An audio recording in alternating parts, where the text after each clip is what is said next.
beau puis belle, mais parce que maintenant, comme vous autres, on été écœurés de ça.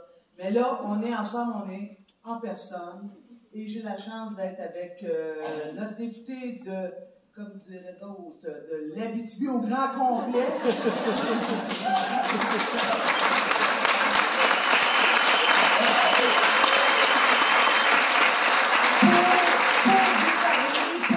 Habituellement, quand je me présente à vous, on fait le bilan de la dernière année.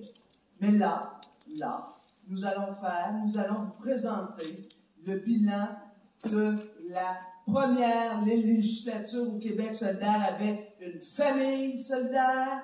Ça veut dire les dernières 4 années. Fait qu'êtes-vous prête à coucher ici? Non, blague à part, vous savez comme moi, hein, les 4 dernières années ont amené pour Québec solidaire, beaucoup d'eau au moulin avec nos 10 députés avec lesquels ça a été un plaisir de travailler durant ces 4 années-là. Mais c'est sûr qu'en 4 ans, beaucoup de choses se sont passées, là. Énormément de choses se sont passées. Bon, à part la pandémie, là. Il y a, malgré la pandémie, beaucoup de choses qui se sont passées. Et ce matin, Émilie et moi, on a le joyeux défi de vous en parler à grands traits, vous vous en doutez bien, puisque parler de tout ce qui a été fait serait impossible. Mais d'entrée de jeu, je vais y aller comme juste, parce que moi-même, quand j'ai lu les chiffres, j'ai fait, moi je me souviens de l'époque où on était 3, là, hein, qu'on avait une question par 2 semaines. Vous allez voir, ça a changé. Alors, juste pour vous donner quelques faits qui résonnent, depuis le 2 octobre 2018, Québec solidaire a présenté 269 motions sans préavis. Là, je le souffle un peu juste là. On a, attendez, attachez votre truc, on a, n'oubliez pas, là, quand on était 3, on posait une question, en fait 3 questions par 2 semaines, on a posé 447 questions à CAQ durant 4 ans. Wow. Bravo! On a déposé 36 projets de loi. 36 projets de loi sur l'environnement, l'économie, les femmes, l'éducation, ben encore, bref, plein de choses, 36 projets de loi. Et on a étudié, attaché votre titre, 129 projets de loi du gouvernement de la CAQ, parce qu'il n'appelle jamais le projet de loi. C'est quand même pas mal de stock et de matériel. Vous pouvez même pas imaginer le travail que ça exige de pouvoir, bien sûr, déposer des projets de loi, mais aussi et surtout les étudier. Alors, on s'est dit, Émilie et moi, mais mon Dieu, comment on va faire? 10 députés déjà, c'est beaucoup. Fait qu'on a eu une idée, puis on est parti avec ça, puis voilà ce qu'on va vous présenter. C'est qu'on s'est dit, on ne peut pas prendre chacun des députés puis vous dire tout ce qu'ils ont fait, parce qu'on couche ici et on n'a pas le temps. Parce qu'on a un show à soir, hein? Qui va être là au show à soir? Et vous savez quoi? Il y a plusieurs centaines et milliers d'autres personnes aussi qui vont y aller. Ce qu'on a décidé de faire, on s'est dit, on va se limiter à 2 enjeux. Même pas tout ce qui est fait dans l'enjeu. 2 enjeux par député. Et je laisse donc ma collègue Émilie commencer. Merci Manon. Très heureuse d'être là aujourd'hui avec vous. On va parler des 10 élus députés, mais d'emblée, moi, j'aimerais qu'on puisse remercier l'ensemble des salariés de l'aile parlementaire sans qui, en fait, tout ce travail-là aurait été impossible de faire. Les salariés à l'aile parlementaire, mais aussi tout le staff qu'on a dans nos bureaux de comté. C'est plus de 70 personnes qui travaillent avec nous au quotidien pour nous accompagner dans cette aventure-là. Puis honnêtement, sans eux, on ne serait rien, autant pour les communications, la recherche, l'administration, la coordination, dans les postes de direction, bref, sur le terrain aussi dans nos comtés, c'est extrêmement précieux. Donc, ce bilan-là, il leur revient à eux aussi et on tient vraiment. Bravo!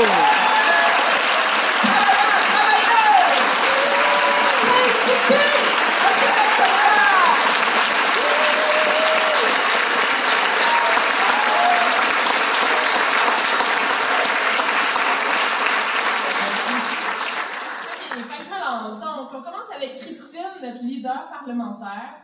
Christine, capable de travailler de manière transpartisane pour faire cheminer l'adoption de la loi sur les tribunaux spécialisés en matière d'agression sexuelle. Christine n'a également pas manqué une occasion pour remettre à sa place le ministre de l'Éducation à plusieurs reprises. Bravo!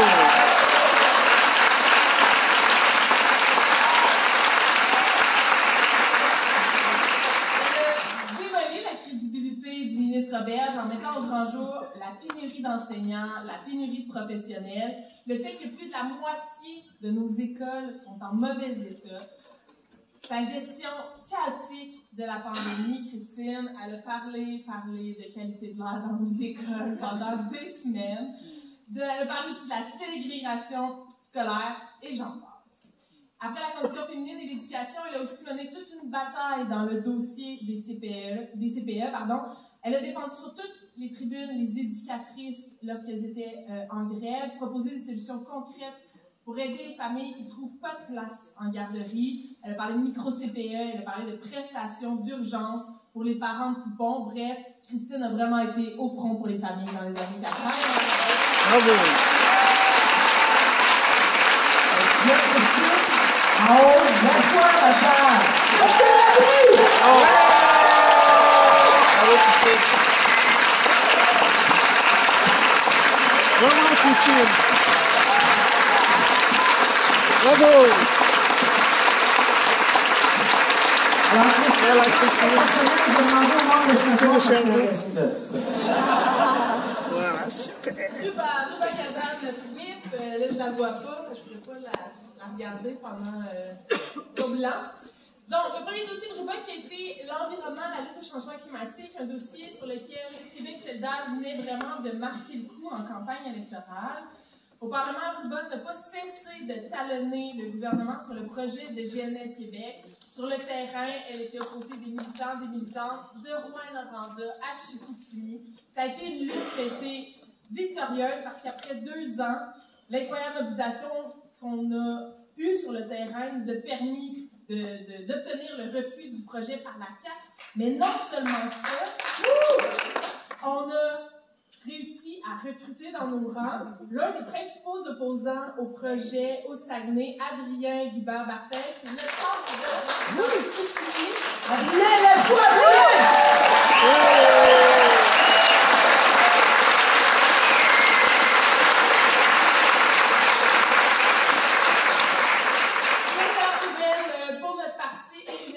Pour la prochaine campagne.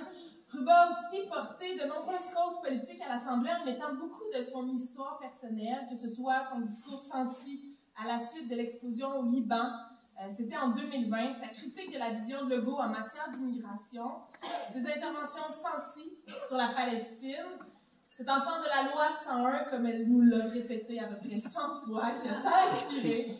Elle va nous avoir fait rire, mais aussi pleurer. Et pleurer, pas seulement nous, mais beaucoup de députés aussi au Salon Bleu. Merci, Ruba. Bravo!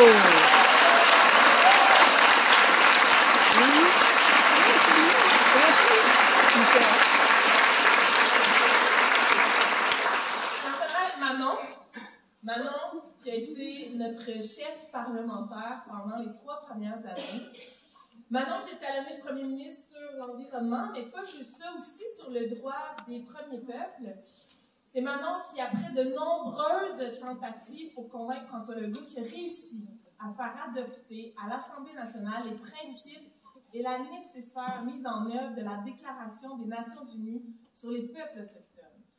Les actions du premier ministre là, à ce chapitre sont peut-être encore discutables, mais Manon a quand même ouvert cette voie-là et son travail parlementaire lui a fait entretenir de nombreuses relations, tisser des liens avec les chefs autochtones à travers tout le Québec. Bravo!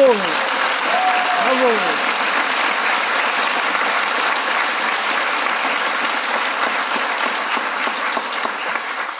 Manon, c'est aussi une experte pour marquer les esprits dans le cadre de l'adoption des budgets du Québec.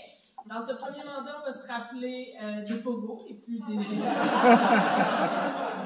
dernier, lors de l'étude des crédits budgétaires, c'est tout le Québec qui a pu constater, grâce à une intervention de Manon, à quel point François Legault est incompétent en matière de logement. Combien coûte un logement à Montréal. 500 $ de la bouche de François Legault. La démonstration a été faite à l'ensemble du Québec. La CAQ ne connaît absolument rien en matière de logement. Bravo, maman. Bravo.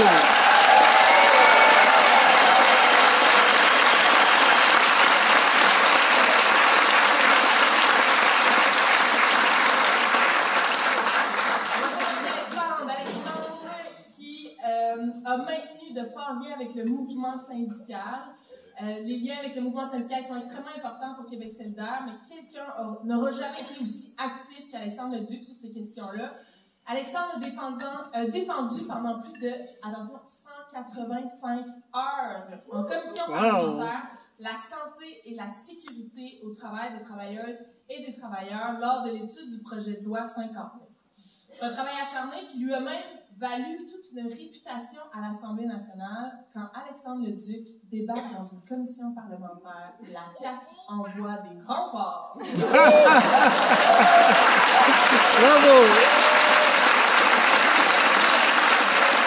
Alex, es-tu là, Alex? Je pense que c'est pas arrivé encore, hein? Bon, ben, je vais vous dire en question. Il faut aussi souligner le travail d'Alexandre sur l'enjeu du REM de l'Est, où il a été à l'Assemblée nationale une figure de proue de l'opposition. Il a mené avec le monde d'Hochelaga, mais pas seulement eux, avec le monde de Bourget, toute une lutte contre les REM de l'Est, un projet insensé qui allait défigurer tout un quartier. Il a aussi été au front pour l'obtention d'un BAP dans le dossier de Raymond Logistique. Avec son travail, il a prouvé que Québec solidaire, c'est pas juste le parti des syndicats, mais aussi des groupes citoyens sur le terrain.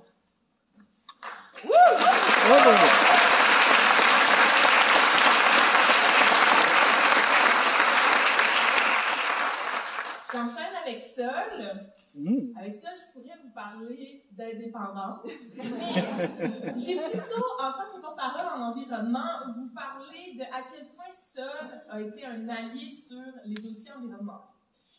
La protection de l'environnement, ça peut parfois paraître un peu abstrait quand on parle de cibles, de rapports, de prédictions, de modèles, mais il n'y a rien de plus concret que l'air qu'on respire, et Sol en sait quelque chose.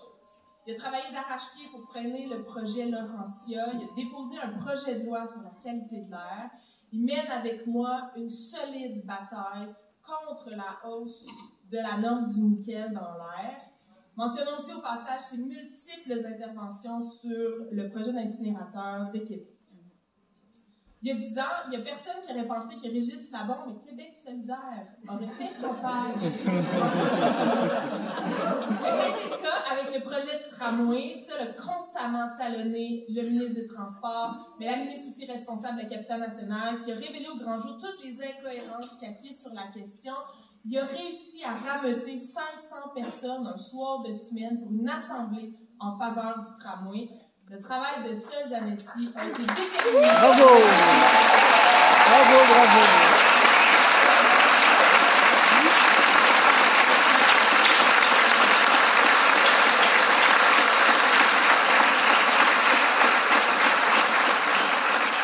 Et bien sûr, on ne peut pas dire que ce travail s'est fait de façon seule, parce qu'il y avait Catherine Dorion. Ouais!